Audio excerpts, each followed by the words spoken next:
रहे हैं क्या ये लोग? पता नहीं, तो लिंक ही नहीं मिल रहा है मैम, आप लिंक भेज दीजिए, एक बार चेक करते हैं। चलो मैं लिंक सेंड कर दूंगी। ठीक। तो हमने लास्ट टाइम जो है हमारे बेसिक रूल्स डिस्कस किए थे असेसमेंट के या टेस्ट के, कि टेस्ट होता क्या है और हमें इवैल्यूएशन करना क्यों है। ठीक है। तो जहां तक मुझे याद है हम लोगों ने स्केल्स के बारे में पढ़ा था, नॉमिनल, ऑर्डिनल। हाँ यस मैम। यस चलो, मैम। तो ये तो आप लोग, बताया करो मैम को। ये तो आप लोगों ने स्टैट्स में भी पढ़ा होगा ना, तो थोड़ा यस मुझे, मैम। Yes ma'am. थोड़ा जरा बताओ मुझे क्या होता है। मैम लास्ट टाइम बताया था, आपने कहा था इस बार लिखवाएंगे।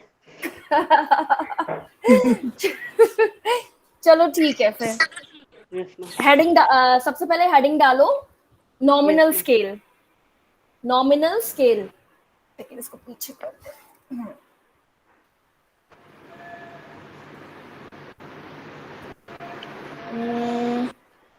कोई और आया?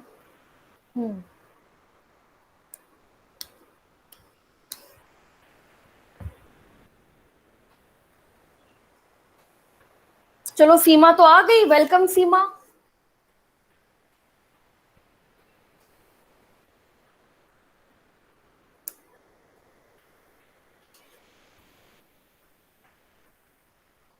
हेडिंग डाली नॉमिनल स्केल की सबने? Yes yes ma'am. Ma'am. Okay. तो नॉमिनल स्केल क्या होता है? नॉमिनल स्केल होता है लीस्ट प्रिसाइज स्केल। ठीक है। इसमें हम केवल ऐसे डिफरेंशिएट करते हैं जैसे कि फॉर एग्जांपल गर्ल्स को बॉयज से डिफरेंशिएट कर दिया। सपोज एक क्लास में कितने गर्ल्स हैं कितने बॉयज हैं, ठीक है। इसको जैसे मोटा मोटा किसी चीज को डिफाइन करना, या कितने शॉर्ट हाइटेड हैं कितने लॉन्ग हाइटेड हैं, ठीक है ना। या फिर कितनों के नाम अल्फाबेटिकली, जैसे कितनों के नाम ए से आए कितनों के बी से आए, तो ये हमारा नॉमिनल स्केल होता है। It is undefined scale. ठीक। अगर हम ऐसे ही बात करें तो कितने बॉयज और गर्ल्स को अगर हम डिवाइड कर रहे हैं तो इसमें कोई वो नहीं है रिलेशन। अरे बॉयज हैं तो कितने, कितनी कितनी एज के बॉयज हैं ना, उसमें हम एज को वेरिएबल मान रहे हैं ना हाइट को वेरिएबल मान रहे हैं। ठीक है। तो हमने क्या किया, बस ऐसे ही जस्ट डिफाइन कर दिया कि इतनी लड़कियां हैं हमारी क्लास में, इतने लड़के हैं, 2 लड़कियां हैं 8 लड़के हैं, है नहीं, उल्टा बोल दिया हमने, 8 लड़कियां हैं 2 लड़के हैं। ठीक है ना।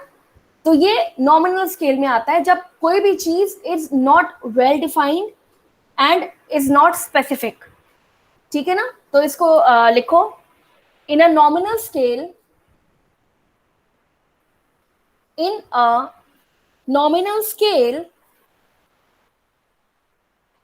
there is a crude, CRUDE, there is a crude and least precise classification, and least precise classification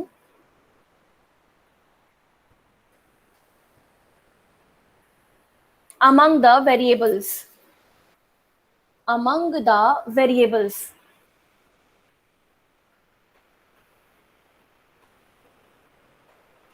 crude का मतलब क्या होता है? ऐसे रफली होता है ना, जैसे अच्छा ठीक है 50% बच्चे आज नहीं आए या 70% ने क्लास अटेंड करी, तो ये क्रूड क्लासिफिकेशन हो गया। मैम प्लीज रिपीट कर दीजिए, थोड़ा सा नेटवर्क इशू हो गया था। अच्छा, लिखो इसमें डेफिनेशन लिखो, अ नॉमिनल स्केल, नहीं नहीं क्या लिखवाया था मैंने यार, बना के बतानी पड़ती है। In a nominal scale, in a nominal scale there is a crude and least precise classification. Okay ma'am हो गया। हो गया। ठीक। जैसे कि अब फॉर एग्जाम्पल आज की क्लास में हमने बोल दिया कि 70% क्लास ने क्लास अटेंड करी। अब उस 70% में कौन कौन आया कौन कौन नहीं आया, कौन कौन क्यों नहीं आया, ये सब तो हमने नहीं देखा ना। ठीक। तो ये ऐसे ही बस जनरलाइज्ड क्लासिफिकेशन। नेक्स्ट लिखो, it is the least used, it is the least used type of scale among all. Least used type of scale among all. Among all मतलब जो चारों हमारे अलग अलग स्केल्स हैं उसमें सबसे कम इसे इस्तेमाल करते हैं.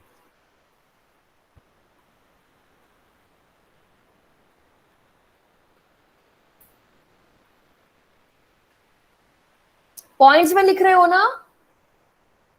Yes ma'am. ओके, नेक्स्ट लिखो पॉइंट. इसमें एग्जाम्पल डाल दो. For example a general overview of a class,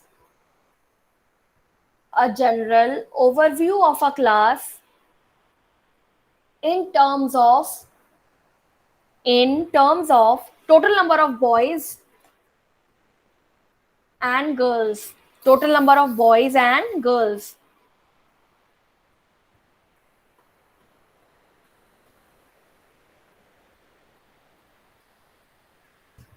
Next point लिखो. It does not provide any specific data. It does not provide any specific data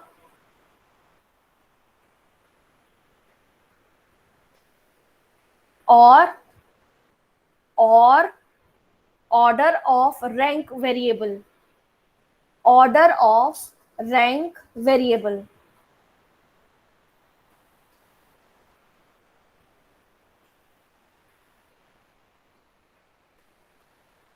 ma'am rank variable. Rank, RANK, rank variable मतलब हम इसमें कोई ranking नहीं कर सकते. जैसे मैंने अभी एग्जांपल बताया बहुत सिंपल सा कि एक क्लास में आपने गर्ल्स और बॉयज को अलग अलग कर दिया, ठीक है ना, डिफरेंशिएट कर दिया कि ये 10 लड़के हैं 12 लड़कियां हैं, पर ना हमने कोई उसमें वेरिएबल ऐड ही नहीं किया, ठीक है ना हाइट के अकॉर्डिंग, ना अल्फाबेटिकल रैंकिंग के अकॉर्डिंग, ना मार्क्स के अकॉर्डिंग, ना पंक्चुअलिटी के अकॉर्डिंग, बस हमने डिफरेंशिएट कर दिया कि इतने लड़के इतने लड़कियां, ठीक है ना.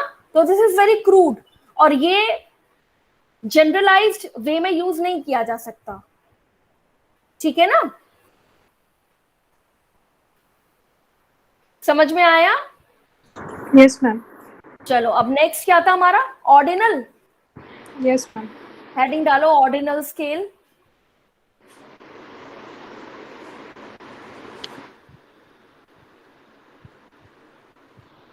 इसमें लिखो it is more informative than the nominal scale. It is more informative than the nominal scale.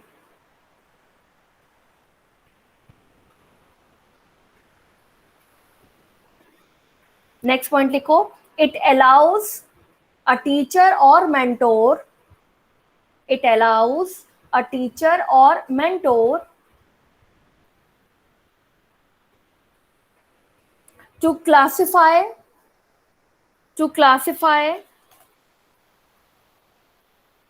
the rankings more specifically.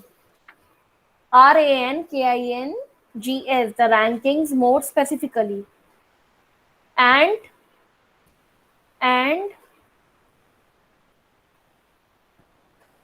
is more observational.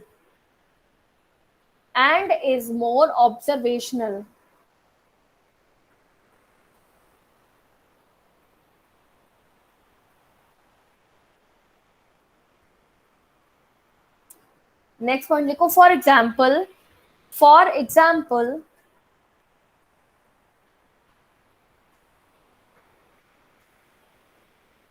students can be classified under the ranking of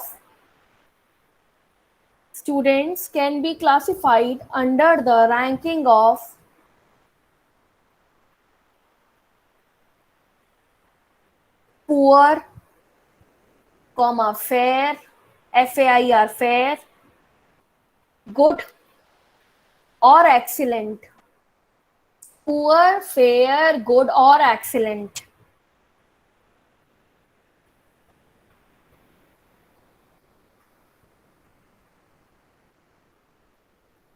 समझ आया? Yes ma'am. Okay, सबको समझ आ गया? मतलब इसमें थोड़ा और precisely classification हम लोग कर सकते हैं। स्कूल में याद है टीचर गुड, फेयर ये सब देती थी, Yes, ma'am. Excellent, Yes, excel, ma'am. Even हाँ stars also. हाँ, स्टार्स भी मिलने शुरू हो गए अब तो। लेकिन अगेन स्टार जो है वो नॉमिनल क्लासिफिकेशन में आएगा, ठीक है ना? Yes, ma'am. क्योंकि ऐसा तो नहीं है ना किसी के पूरे हाथ पे 10 स्टार दे दिए तो वो बहुत अच्छा हो गया, ऐसा तो नहीं है खाली 1 या 2 स्टार दिए जाते हैं।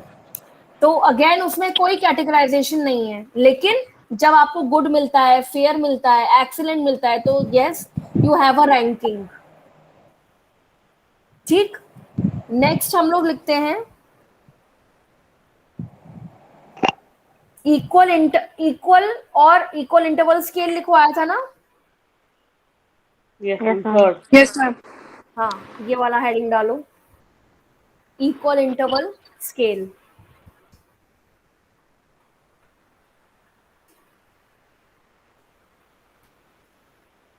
इसमें लिखो लिखो, ये हमारे लिए बहुत इंपॉर्टेंट है, college level, school level, university level पे यही यूज किया जाता है। लिखो, it is more important at the educational level. It is more important at the educational level.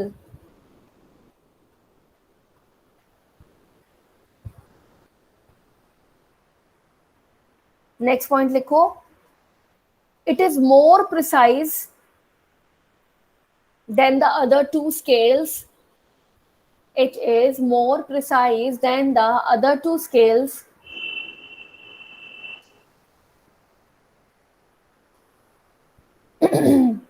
as it has interval value between two variables. As it has interval value between two variables.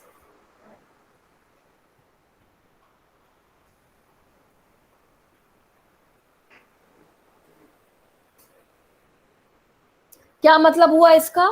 ये school, college, university level के लिए ज्यादा important है और use भी होता है। क्यों? क्योंकि इसमें प्रिसाइज रैंकिंग होती है, कौन फर्स्ट आया, सेकंड आया, थर्ड आया। सिंपल अगर हम रेस की बात करें तो फर्स्ट, सेकंड, थर्ड होता है, ठीक है? तो फर्स्ट और थर्ड के बीच में सेकंड एक इंटरवल वैल्यू हुई, इसीलिए ये ज्यादा प्रिसाइज है। दूसरी चीज, इसमें ranking according to all the variables होती है। अगर हम रेस की बात करें या मार्क्स की बात करें, चलो क्लास में फर्स्ट, सेकंड, थर्ड की बात करते हैं, तो मार्क्स में थोड़ा डिफरेंस होता है, वही फर्स्ट, सेकंड, थर्ड होता है, ठीक है ना? तो इसमें हम लोगों ने वेरिएबल लिया मार्क्स। समझ में आया? Yes, ma'am. रेस में क्या है? रेस में टाइम इंटरवल हो गया, लेंथ हो गया, आपने कितने टाइम में कितना लेंथ या कितना ड्यूरेशन, कितना किलोमीटर्स कवर किया एक ड्यूरेशन में, ठीक है ना? तो दिस इज मोर प्रिसाइज और हमारे लेवल पे इसी को यूज किया जाता है। समझ में आया? Yes, ma'am. नेक्स्ट पॉइंट लिखो इसी में, it can be used to appreciate the students. It can be used to appreciate the students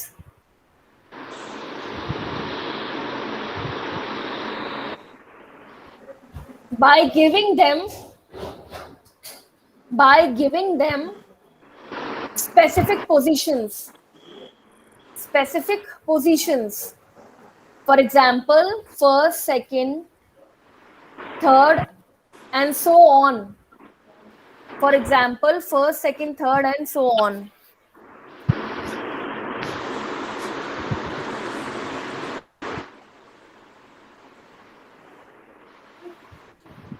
समझ में आया ये चीज बेटा? Yes, ma'am. ओके, नेक्स्ट हमारा लास्ट है ratio scale.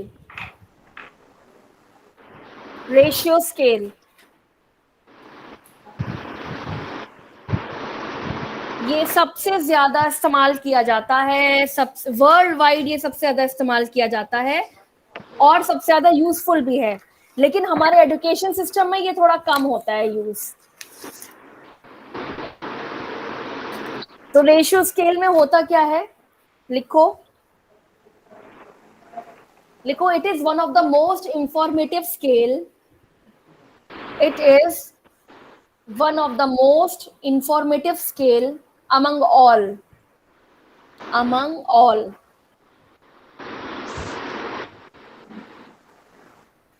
and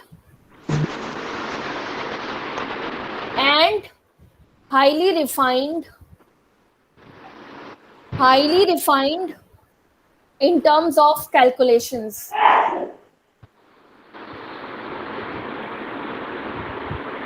highly refined in terms of calculation.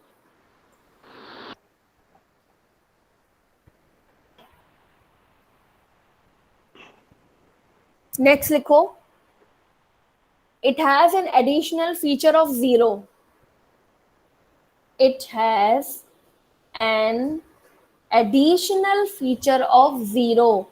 अभी तक के तीनों हमारे क्लासिफिकेशन में, तीनों स्केल्स में जीरो नहीं था, है ना।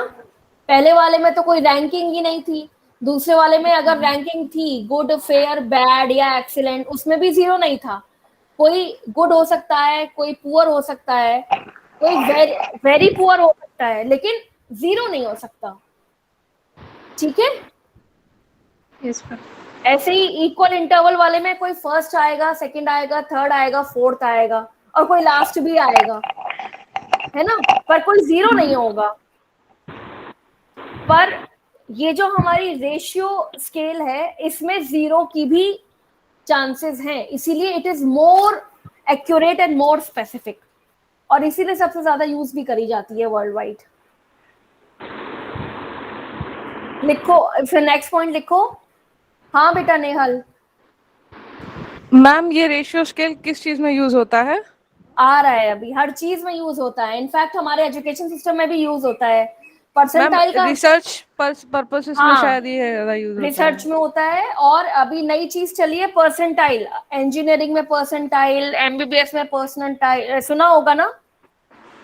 Yes ma'am. मैम वो सीजीपीए, हाँ वो भी, सीजीपीए जीपीए, हाँ वो भी रेशियो स्केल के अंदर में ही आता है, ठीक है। पर ये अभी एजुकेशन सिस्टम में नए नए स्टार्ट हुए हैं, मुश्किल से 15-20 साल मान लो। और सबसे बड़ी बात, ये रूट लेवल पे इस्तेमाल नहीं होते, जैसे कि तुम्हारे जो यूनिवर्सिटी एग्जाम्स हैं या क्लास टेस्ट हैं, ये सब रूट लेवल है, ये इस पे नहीं यूज होते हैं। ये यूज होते हैं जब आप नेशनल लेवल का कोई भी एग्जाम दे रहे हो। ओके मैम, ठीक है, जैसे आपने नीट दिया, एंट्रेंस एग्जाम्स होते हैं इतने सारे, यूपीटीयू, तो इन सब में परसेंटाइल कैलकुलेशन होता है।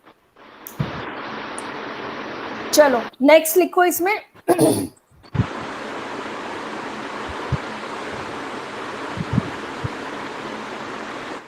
नेक्स्ट पॉइंट लिखो, in ratio scale 0 implies to complete absence of anything,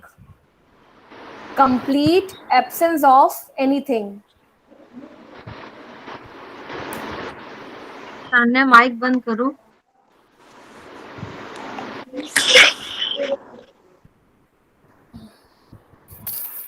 हो गया, complete absence of anything। Next point लिखो, it is generally not used in the educational system,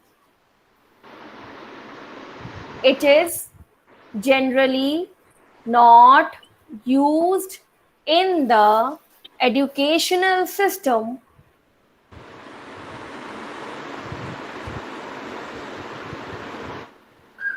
and mostly used in the physical science, the physical science. और physical science में नेहल हमारे सारे research projects आ जाते हैं। Yes ma'am. ठीक है,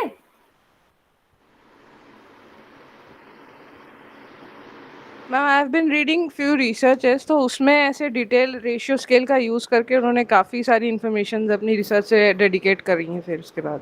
हाँ, तो ये हमारा जो जनरलाइज्ड एजुकेशन सिस्टम है उसमें नहीं इस्तेमाल होता, लेकिन फिजिकल साइंस यानी कि जितने भी रिसर्च हैं या जितने भी हमारे क्या बोलेंगे उसको, सर्वे मैम। सर्वे और पैराफिजिकल सिस्टम्स हैं, उन सब में यूज किया जाता है। ठीक है, पैराफिजिकल ओके सिस्टम, मैम। पैराफिजिकल सिस्टम्स होते हम्म हम्म। पैराफिजिकल सिस्टम होता है, एस्ट्रोनॉट्स वगैरह को जानते हो, जब उनको यस स्पेस मैम। स्पेस में जाना होता है तो वो उनके जितने भी कैलकुलेशन है वो सब जीरो से शुरू होके और जीरो एंडिंग्स पे ही खत्म होते हैं। जब भी वो कैलकुलेशन करते हैं डिस्टेंस का, किलोमीटर्स का, तो वो सब कुछ जीरो से शुरू होता है। ठीक लाइट है, ईयर्स कैलकुलेशन रहता है ना मतलब, लाइट हाँ जीरो ईयर्स, से स्टार्ट होता है। Yes ma'am. हाँ ठीक है ना। तो इसीलिए ये हमारे पैराफिजिकल, फिजिकल, रिसर्च, अब रिसर्च में सब आ जाता है, चाहे आप सर्वे करिए, चाहे आप कंपैरेटिव करिए, कुछ भी करिए। Yes ma'am. ठीक, इतना समझ में आया।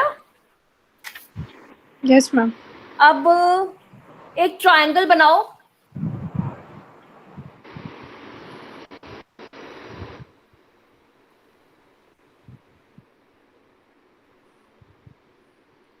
ट्रायंगल बनाया। Yes ma'am. अब उस ट्रायंगल को 4 पार्ट्स में डिवाइड कर दो। सबसे पहले नीचे लिखो नॉमिनल स्केल, एनएस लिख देना या पूरा लिख देना, नॉमिनल स्केल। फिर उससे ऊपर लिखो ऑर्डिनल स्केल।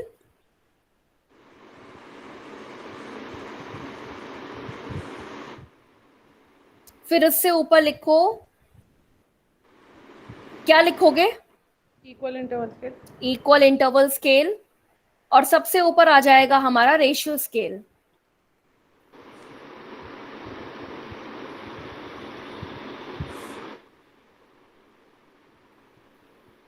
ठीक, ये हमने किसके अकॉर्डिंग बनाया है ट्रायंगल?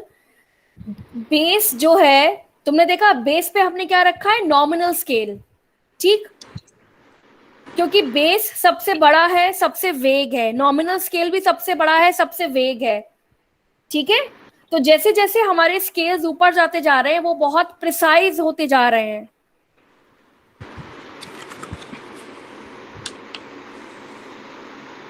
समझ में आया? Yes ma'am. और सबसे ऊपर हमारा जो है रेशियो स्केल है, जो कि most precise and pin point है। मतलब हमको रेशियो में पता है कि हमें क्या करना है, कैसे निकालना है, क्या क्या वेरिएबल्स होंगे, we are very much clear. ठीक है ना। और नॉमिनल में अभी कुछ क्लियरेंस ही नहीं है, हमने तो बस ऐसे ही बस डिफाइन कर दिया। ठीक है,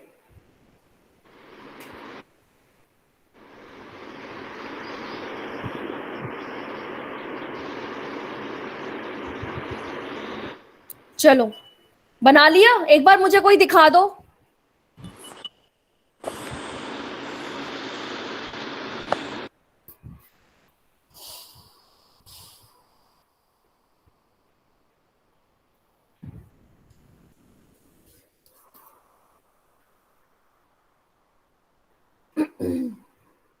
सिंपल ट्रायंगल बनाना था।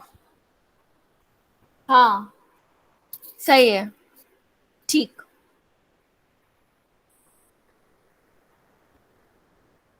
तो अगर ये एग्जाम में आए और आपको कुछ भी नहीं समझ में आ रहा है तो ये ट्रायंगल बना के और एक आप राइट एरो बनाकर भी आप थोड़ा बहुत लिख के समझा सकते हो कि जो अनप्रिसाइज है वो नॉमिनल है और जो मोस्ट प्रिसाइज है वो रेशियो स्केल है। ठीक है, आ गया समझ में? Yes ma'am. ओके, नेक्स्ट छोटी सी हेडिंग डालो, characteristics of measuring instrument. Characteristics of measuring instrument.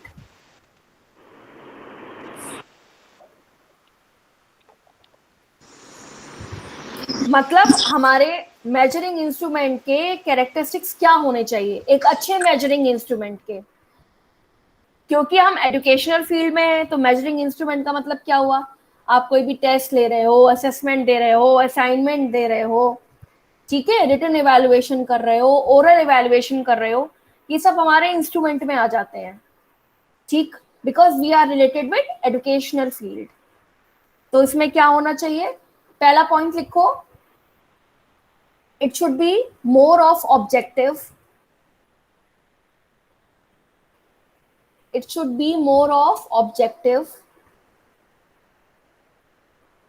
Next point, it should be reliable, it should be reliable. Next point लिखिए, it should be valid, it should be valid.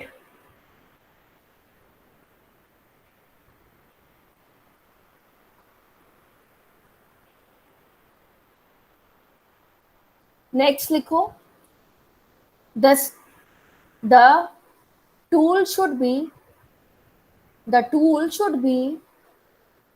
comprehensive and precise. The tool should be comprehensive and precise.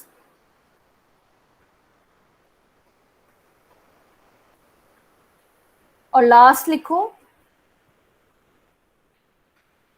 it should be usable and practicable. It should be usable and practicable. मतलब कि इस्तेमाल किया जाने वाला हो और practical हो, comprehensive भी हो और प्रिसाइज भी हो। कॉम्प्रिहेंसिव मतलब एक तरीके से पूरी डिटेल स्टडी भी हो जाए हमारी, लेकिन प्रिसाइज भी रहे, छोटा भी रहे, स्पेसिफिक भी रहे कि ये करना है, ठीक। बाकी ऑब्जेक्टिव होना चाहिए, रिलायबल है, वैलिडिटी है कि नहीं है। समझ में आया? Yes, ma'am. इसका एक छोटा सा एग्जाम्पल हम ये ले सकते हैं कि एक आपके टीचर ने क्लास में आपका क्लास टेस्ट ले लिया, ठीक है, वेल एंड गुड, ये टीचर लेवल पे उसको पता चला कि कितने बच्चे किस किस कैटेगरी में आते हैं, लेकिन वो क्लास टेस्ट के बेसिस पे आपको आगे के ईयर में तो प्रमोशन नहीं मिलेगा ना, तो उसके लिए तो कोई वैलिडिटी वाला हमारा टेस्ट होना चाहिए। तब क्या होता है, एनुअल एग्जाम्स कंडक्ट करवाते हैं कॉलेजेस, ठीक है। Yes, ma'am. तो उसके बेसिस पे फिर आपका आगे प्रमोशन होता है। तो क्लास टेस्ट ठीक है, ऑब्जेक्टिव है, वैलिड है, लेकिन इन टर्म्स ऑफ प्रमोशन ये वैलिड नहीं माना जाएगा, ठीक है।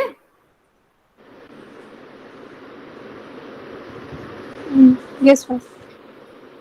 चलो अब नेक्स्ट हम थोड़ा थोड़ा टेस्ट और इन सब के बारे में पढ़ेंगे। नेक्स्ट हेडिंग डालो। ये पॉइंट सबको क्लियर हो गया ना बेटा? Yes, ma'am. नेक्स्ट हेडिंग डालो, few definitions. few definitions, ये हो सकता है 2-2 3-3 नंबर में आ जाए।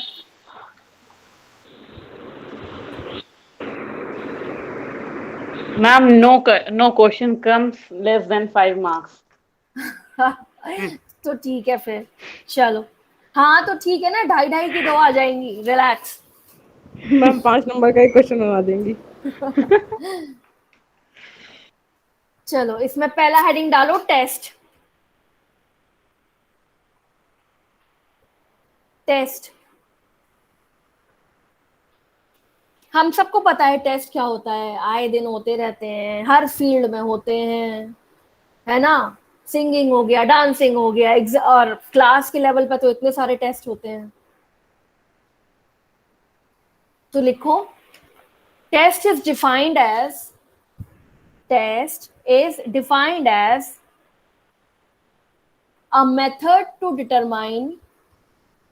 a method to determine the ability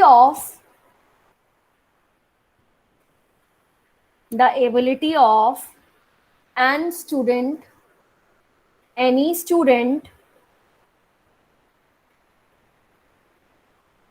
to complete certain task,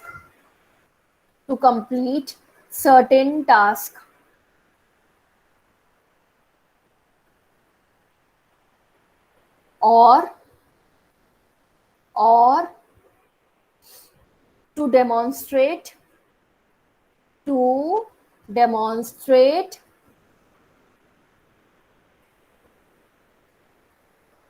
mastery of any skill, mastery, mastery of any skill or knowledge content,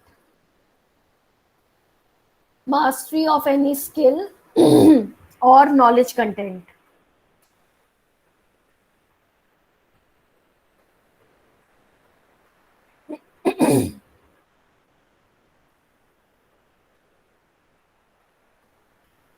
ठीक, तो test क्या है? It is an ability of a student कि वो अपने आप को प्रूफ कर पाए किसी भी स्किल के लिए, ठीक है ना। अब उसके सर्टेन लेवल्स और क्राइटेरिया होते हैं, और स्केल के बेसिस पे उनको डिफाइन किया जाता है। जो अभी हमने पढ़े थे 4 स्केल, उसी बेसिस पे हम लोग टेस्ट को अलग अलग डिफाइन करते हैं और स्टूडेंट की एबिलिटी को चेक करते हैं। अब क्योंकि हम एजुकेशन फील्ड से बिलोंग करते हैं, तो भाई हम रिटन बेसिस पर टेस्ट ले सकते हैं। रेसिटेशन, अगर आप स्कूल में देखो तो पोएम का रेसिटेशन होता था क्लास में, उसके लेवल पे टीचर डिस्टिंग्विश करती थी किस बच्चे को आता है किसको नहीं आता है। अब हम लोग क्योंकि बड़े हो गए हैं, तो अब हम उनसे वाइवा बोलते हैं। वाइवा में भी तो यही होता है, आप ओरली बताते हो कि आपको क्या समझ में आया, आपने क्या पढ़ा पूरे साल, और डेमोन्स्ट्रेशन भी देते हैं, ठीक है। तो that is counted as a practical knowledge, कि प्रैक्टिकली आपको कितना आता है। और बाकी थ्योरी सेशंस होते हैं, थ्योरी एग्जाम्स होते हैं, ठीक है ना। तो हम लोग भी अलग अलग लेवल पे 3 अलग अलग डिस्टिंग्विश टेस्ट दिया करते हैं। समझ में आया ये चीज? Yes ma'am.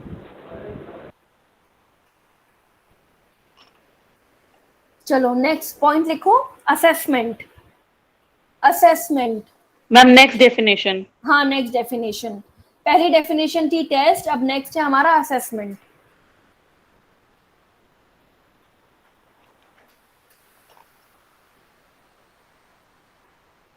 इसमें लिखो, it is a process, it is a process of gathering, it is a process of gathering information to monitor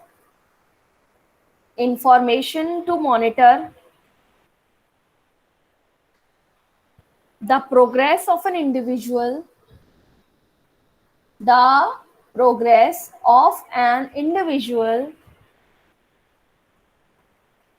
and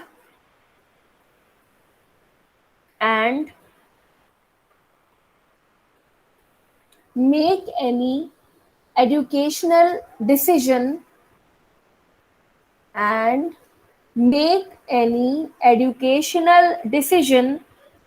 if required।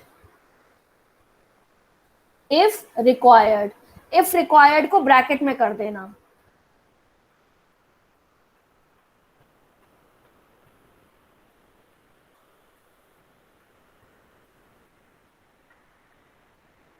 ठीक है।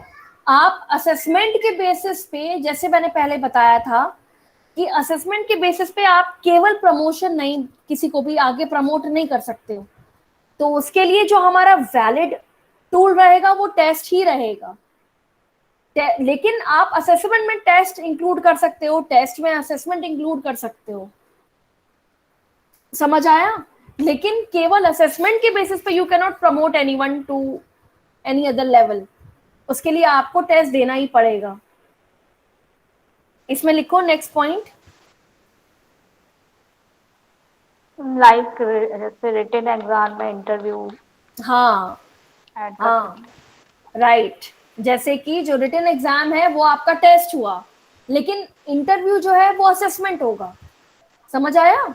तभी लोग जनरली बोलते हैं ना, अरे रिटन निकाल लो, इंटरव्यू तो देखा जाएगा। बोलो Neha, Nehal. Ma'am assessment, measurement और इवैल्यूएशन में क्या डिफरेंस है? वही लिखवा रही हूँ, ठीक है, वही लिखवा रही हूँ। अभी असेसमेंट है, फिर इवैल्यूएशन है, फिर मेजरमेंट है। चलो नेक्स्ट इसमें पॉइंट लिखो, इवैल्यूएशन में नेक्स्ट पॉइंट लिखो। A test can be included in assessment, a test can be included in assessment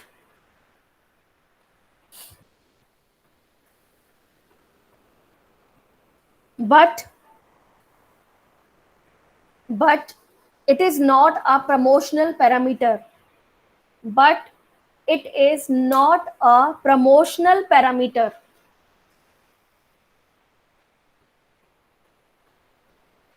Next point लिखो, an assessment may also include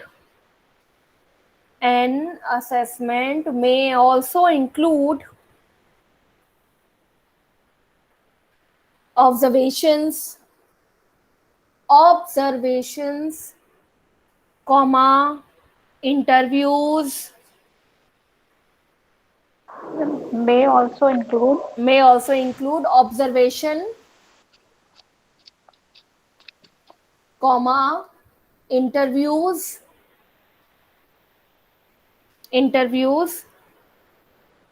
comma, behavioral monitoring,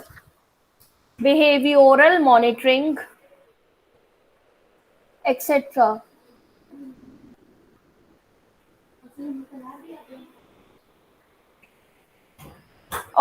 behavioral monitoring etc.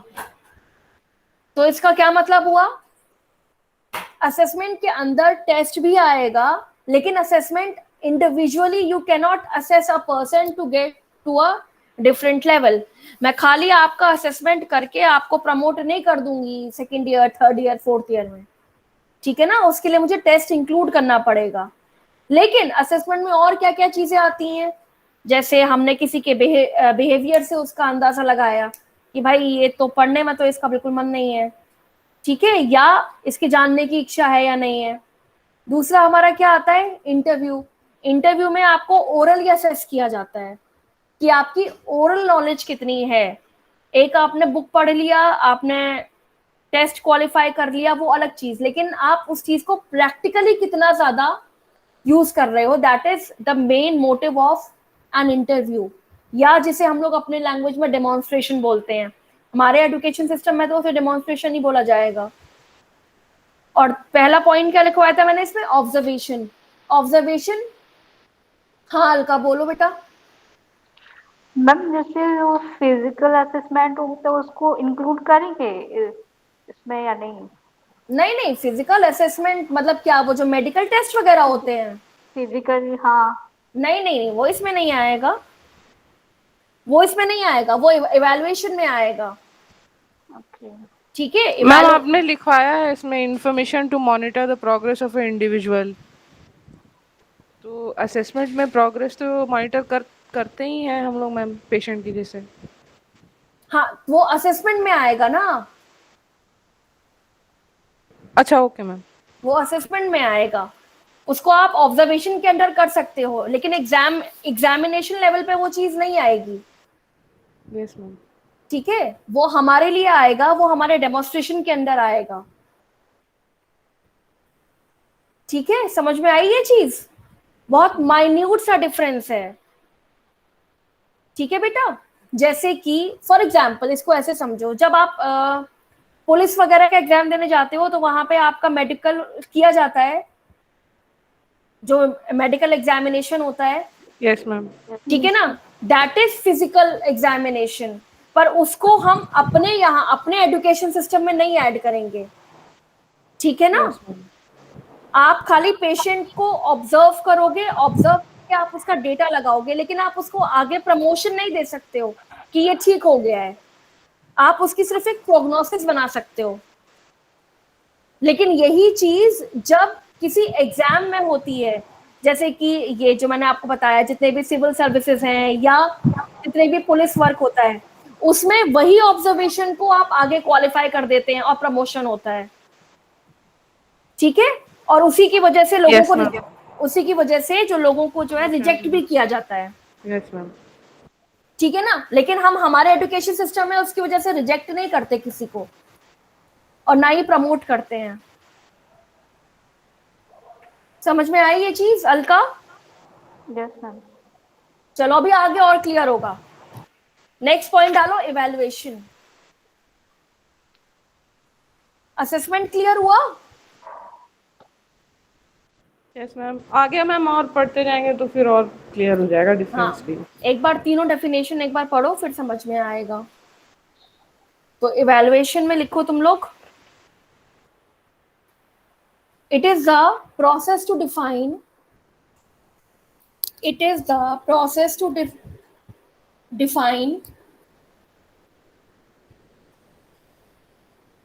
the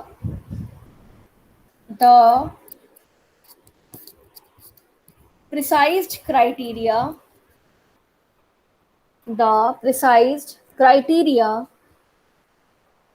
of it is the process to define the precise criteria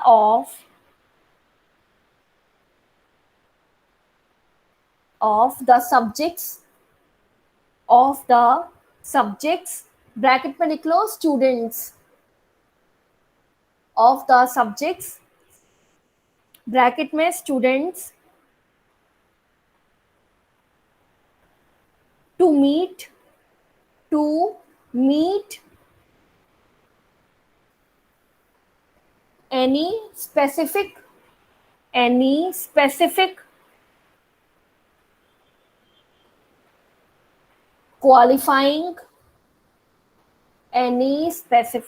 qualifying educational system और service भी हो सकता है भाई, और service.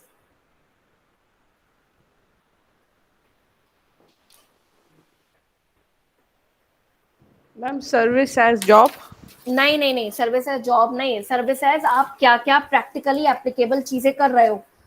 Again ये हमारे लिए ठीक है ना, हम लोग प्रैक्टिकली क्या क्या कर रहे हैं, हम पेशेंट का असेसमेंट करते हैं, उसमें असेसमेंट इंक्लूड होगा, ठीक है ना। तो इवैल्यूएशन में भी असेसमेंट इंक्लूड होता है। यहाँ सर्विस का मतलब जॉब नहीं है बेटा, ओके मैम। ठीक है। अब इसमें लिखो, नेक्स्ट पॉइंट लिखो, it uses the assessment protocol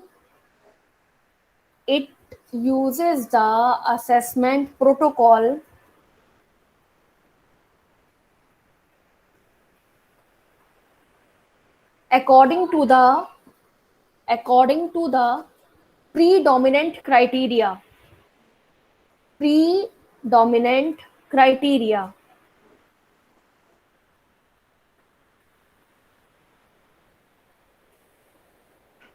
ठीक।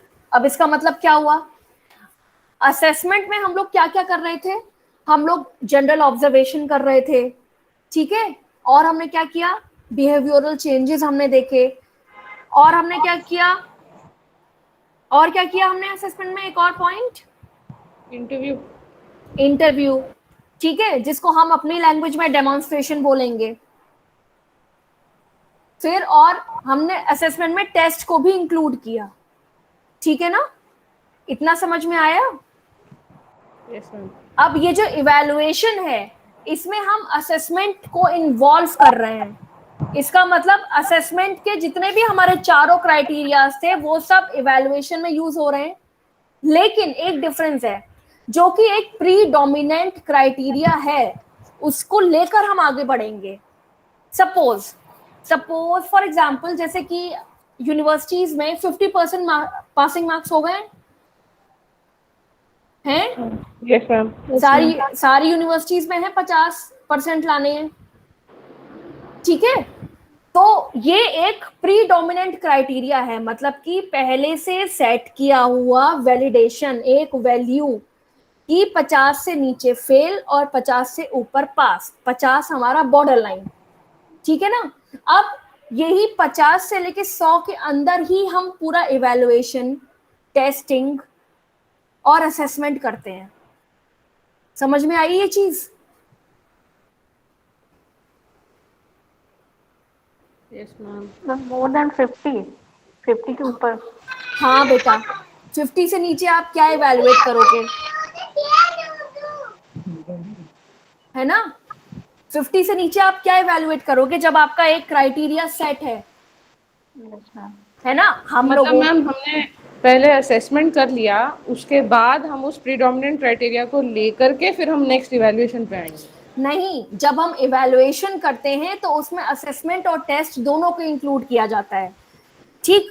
अब उसमें Yes, ma'am. सारे पॉइंट्स आते हैं, जो टेस्ट के पॉइंट आएंगे, जो हमारे असेसमेंट के पॉइंट आएंगे, लेकिन इवैल्यूएशन का एक क्राइटेरिया सेट होता है, ठीक है ना। आप इसे Okay. किसी भी लेवल पे ले लो, चाहे सिंगिंग, डांसिंग, किसी भी फील्ड में ले लो, आप उसे इंजीनियरिंग में ले लो या अपने पैरामेडिकल में ले लो, यूनिवर्सिटी लेवल पे ले लो, स्कूल लेवल पे ले लो, हर जगह एक प्रीडोमिनेंट क्राइटेरिया होता है इवैल्यूएशन का। आप उससे ज्यादा नहीं कर सकते हैं, आपको उतनी ही लिमिट में करना पड़ेगा, तो चाहे आप असेसमेंट करो चाहे टेस्टिंग करो। यस मैम, समझ गया। ये चीज समझ में आई? अच्छा, इसको ऐसे समझो। ma'am. और अच्छा, फॉर एग्जाम्पल हम लोग ब्लड टेस्ट करवाते हैं, Yes, ma'am. है ना। तो हमने क्या किया, हमने अपने चलो ब्लड शुगर लेवल्स टेस्ट करवाए, तब उसमें भी क्या होता है, जब हम इवैल्यूएशन, टेस्टिंग हो रही है, लेकिन जब हम इवैल्यूएशन के लिए जाते हैं तो कभी रिपोर्ट देखिए, उसमें पहले से ही यस मैम, वैल्यू साइड लिखी होती है। वैल्यू लिखी होती है, ठीक है ना। तो आप उससे ज्यादा या उससे कम अगर है तो उस चीज को हम लोग क्राइटेरिया में लेते ही नहीं है, यस मैम। ठीक है ना। जबकि चीजें उससे ज्यादा और उससे कम भी होती हैं। ऐसा नहीं है कि अगर ब्लड शुगर लेवल बोल दिया है 180 मिनिमम, अगर हम मान के चले तो उससे होगी ही नहीं कम, ऐसा नहीं है, होती है, ठीक है ना। या जैसे हमारा बीपी है, बीपी कितना होता है बेटा, ब्लड प्रेशर कितना, 120 by 80. 20/80। 120/80, ये हमारा जनरलाइज्ड क्राइटेरिया है, ठीक। Yes ma'am. अब ऐसा थोड़ी है कि इससे ऊपर नहीं होगा या इससे नीचे नहीं होगा तो हम उसको इवैल्यूएट नहीं करेंगे। इवैल्यूएट नहीं करेंगे, इंक्लूड ही नहीं करेंगे। Yes ma'am. अब समझ में आया? Ma'am, evaluation is somehow like include. हाँ, evaluation is something that is, जो पहले से डिफाइंड है कि भाई इतनी ही होगी, ठीक है। Yes, ma'am. आप उसको कम या ज्यादा नहीं कर सकते हो, आपको उसके अंदर में रहकर ही चीजों को इवैल्यूएट करना पड़ेगा। लेकिन जनरलाइज टर्म में ऐसा नहीं होता है, चीजें उससे कम या ज्यादा भी होती हैं। अब जैसे मैंने बताया, अगर यूनिवर्सिटी का पासिंग मार्क्स 50 है मिनिमम, तो ऐसा नहीं है कि बच्चों के कम नंबर नहीं आते, क्या बच्चों के 40 भी आते हैं, 33 भी आते हैं, बट वो हमारी इवैल्यूएशन कैटेगरी में नहीं आ रहे हैं, ठीक है। और इवैल्यूएशन को हम और ज्यादा अच्छे से डिफाइन ऐसे भी कर सकते हैं। सपोज किसी बहुत ही होशियार बच्चे के मिनिमम 40 मार्क्स आए, तो ये तो हमारे अंडर कैटेगरी हो गया, ठीक है। पर लेकिन स्टिल, क्योंकि हमने उसका असेसमेंट किया था, टेस्ट किया था, और हमें ऑब्जर्वेशन था उसका कि वो बच्चा होशियार है, तो हम, कई बार होता है ना, बच्चे इवैल्यूएट करवाते हैं अपने पेपर्स, यस मैम। ठीक। तो वो आपके इवैल्यूएशन क्राइटेरिया से अलग हटके कुछ काम हुआ, समझ में आया। अदरवाइज क्राइटेरिया तो हमारा सेट है, फेल तो फेल, पास तो पास। अब समझ में आया? Yes ma'am. ठीक है, तो फिर इसके ऊपर एक असेसमेंट बना के लाना, असाइनमेंट, मुझे भी समझ में आ जाएगा। ठीक है मैम। मैम कोई अपना यूज कर सकते हैं सोर्स? हाँ, सारी सोर्स यूज करो, घर में बैठ के तो सभी यूज हो रहा है आजकल। ठीक है मैम। चलो, नेक्स्ट हेडिंग लिखो, मेजरमेंट। सबको आया? अलका समझ में आया? सीमा? Ma'am, I will read it. If I will have any problem, then for sure I will ask it on day after tomorrow. Sure. Puja तो सो गई लगता है। चलो नेक्स्ट लिखे। अच्छा, चलो मेजरमेंट, मेजरमेंट में लिखो it is the general reference to it is the general reference to set of procedures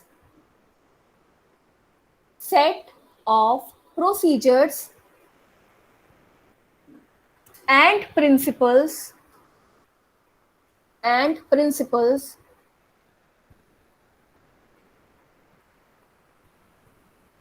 of how to use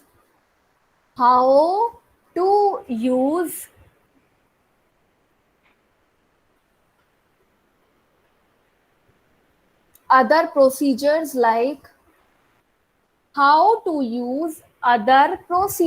like test and assessment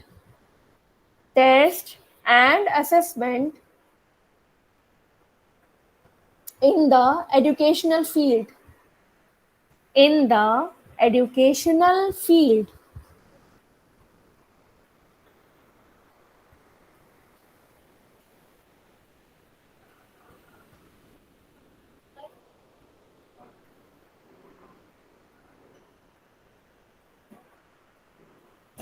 ठीक है, डेफिनेशन लिखी। मेजरमेंट का मतलब क्या हुआ? मेजरमेंट होता है किसी भी चीज को नापना, है ना, अगर हम सिंपल लैंग्वेज में समझें। और एजुकेशन में मेजरमेंट का मतलब क्या हुआ? किसी भी चीज को हम किस तरह से इस्तेमाल कर रहे हैं एजुकेशन के फील्ड में, चाहे वो टेस्ट हो, चाहे असेसमेंट हो, चाहे इवैल्यूएशन हो। ठीक है, अब इसमें लिखो the basic principles of, next point में लिखना the basic principles of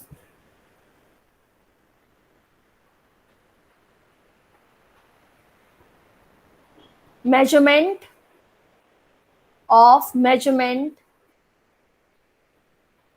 in educational evaluations are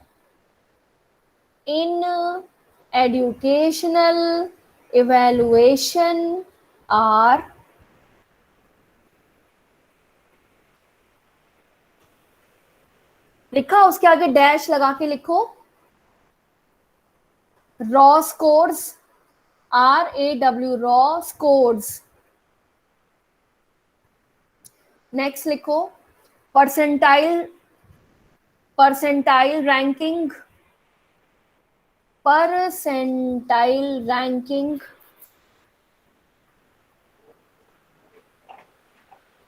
फिर नेक्स्ट लिखो derived scores, DERIVED, derived scores। फिर नेक्स्ट लिखो स्टैंडर्ड स्कोर्स,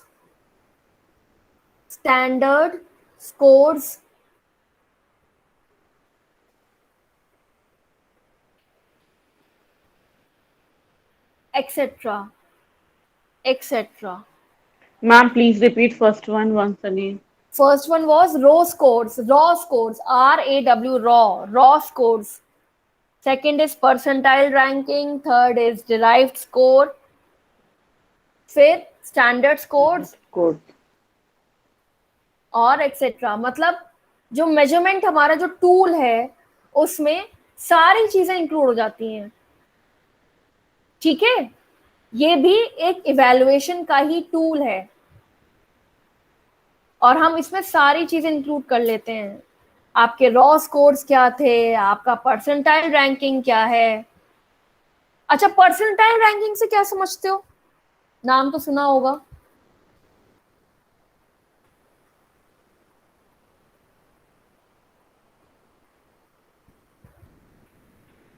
किसी को पता है? नहीं मैम। परसेंटाइल का कभी नाम नहीं सुना बेटा? मैम परसेंट पता है मैम, परसेंट निकलता है, उससे हम लोग रैंकिंग डिसाइड करते हैं। मैम सुना है बट नाम नहीं पता है। अच्छा नहीं हाँ मैम, पता हाँ नहीं है। परसेंटाइल में मैम 100 से होता है p/100, जैसे डेसाइल होता है हाँ वैसे परसेंटाइल परसेंटेज में आ जाता है, 100 से डिवाइड करके कुछ निकलता है, ऐसे करके मैम पढ़ा है। क्वार्टाइल, डेसाइल और परसेंटाइल एक साथ। हाँ डेसाइल एंड परसेंटाइल, लेकिन डेसाइल यूज नहीं किया जाता, परसेंटाइल ज्यादा यूज किया जाता है। और आजकल ये इंजीनियरिंग के एंट्रेंस में बहुत यूज करते हैं। किसी एंट्रेंस वाले बच्चे से पूछोगे तो वो अगर उसका हो गया है तो बताएगा मेरी इतने से इतने परसेंटाइल थी, नहीं हुआ है तो बताएगा इतना परसेंट। तो परसेंटाइल होता है 100 लोगों को लेकर एक परसेंटाइल बनाया जाता है, ठीक है, कि yes ma'am. 100 people are included in a single percentile. तो उसका मतलब क्या हुआ, ये एक तरीके का रॉ डेटा है कि 100 लोगों के नंबर इतने कम थे इसीलिए इनका नहीं हुआ, या 100 लोगों के नंबर इतने ज्यादा थे इसीलिए इनका हो गया। ये उस कैटेगरी में लाए करते थे, ठीक है। बट अगेन ये बहुत ही रफ स्कोर होता है। इसको हम लोग अपने एजुकेशन सिस्टम में, मतलब जो हमारा जो प्राइमरी बेसिस पे है, हम उसमें इंक्लूड नहीं कर सकते। परसेंटाइल के बेसिस पे अगेन तुमको first year second year promotion नहीं मिलेगा, यस मैम। ठीक है ना। लेकिन जो परसेंटाइल हमारा होता है ये हमारा नेशनल स्कोरिंग टॉपिक्स पे यूज होता है, जैसे कि एंट्रेंस हो गए, जितने भी एंट्रेंस हैं आजकल सब में परसेंटाइल होता है। हाँ, किसी को कुछ बताना है, ऐड करना है?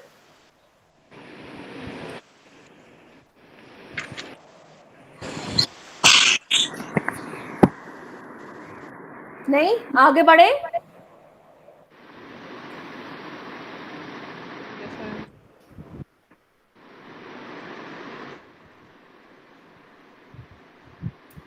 ठीक, अब ये जब सारा जहां पे लिखा है वहां सबसे नीचे एक लाइन ऐड कर लो, लिखो test are the TEST, test are the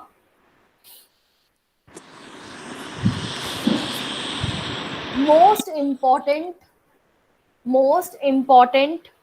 tools of measurement. Tests are the most important tool of measurement, and they guide us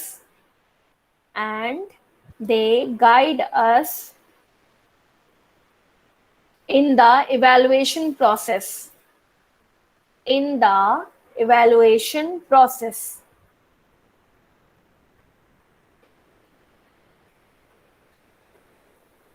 ठीक, ये लाइन लिखी सबने? Yes ma'am. क्या समझ में आया ये लाइन से बेटा? अभी तक हमने जो सारी चीजें पढ़ी, टेस्ट है, असेसमेंट है, इवैल्यूएशन है, मेजरमेंट है, तो उन सब में सबसे इंपॉर्टेंट चीज है टेस्ट, जो कि बाकी तीनों चीजों को कंक्लूड करता है और एक बेसिक इवैल्यूएशन में हमारी हेल्प करता है। समझ में आया ये चीज? नेहल को समझ में आई? Yes, ma'am. और एक बार और पढ़ के मुझे डिफरेंसेस बताना कि अलग अलग क्या क्या डिफरेंसेस हैं, ठीक है? Yes ma'am. ठीक है मैम। चलो, किसी को कुछ पूछना है तो पूछो, नहीं तो फिर नेक्स्ट चीज हम लोग नहीं, मेरी क्लास ओवर होने वाली है, नेक्स्ट टर्न पे शुरू करनी पड़ेगी। 40 मिनट्स का होता है ना एक सेशन, इसका ओवर होने लगा। 1 मिनट।